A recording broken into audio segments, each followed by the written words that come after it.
Konnichiwa. I'm Conrad, and this is ESG Matters, daily updates from Japan. Today's story comes straight from the heart of government, and it's one of the most comprehensive national plans for decarbonization in public infrastructure to date. Japan's Ministry of Land, Infrastructure, Transport and Tourism, known as MLIT, has just unveiled a wide-ranging new carbon-neutral action plan. It's designed to guide the construction industry into a net-zero future, starting with public civil engineering projects like roads, parks, and flood control. The plan reflects three global environmental pillars: tackling global warming through carbon neutrality, restoring biodiversity through nature-positive action, and addressing resource depletion through a shift to a circular economy. Domestically, it's supported by Japan's GX promotion law passed in 2023. That law marked a significant policy shift, signaling that environmental policy isn't a cost of doing business anymore. It's integral to economic development. Japan's emissions profile tells a clear story. Nearly 2/3 of total emissions are connected to infrastructure. That includes emissions during construction, while the infrastructure is in use, and from the materials used throughout the process. Until now, the construction phase itself has largely been left to voluntary industry efforts. That's about to change. This new plan calls on MLIT, as the nation's largest project client, to lead by example, using government-issued projects to set standards in carbon reduction. This isn't happening in a policy vacuum. Just last year, Japan revised its law on ensuring quality in public works. The update now explicitly includes carbon reduction as a value consideration, alongside price, safety, and timelines.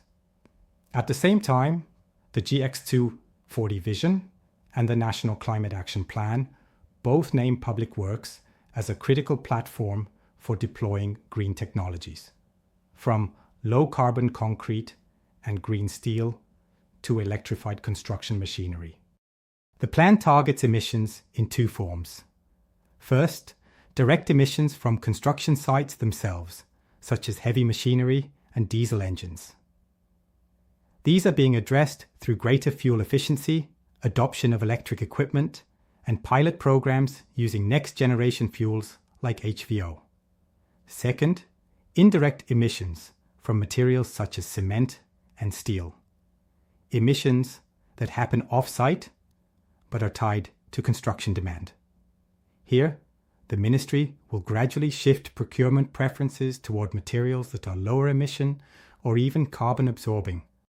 By 2027, energy efficiency standards for construction machinery will be tightened. Electrified machinery will receive national certification and government support. From 2025, digital construction methods, known as ICT construction, will become standard in certain projects like earthworks and river dredging.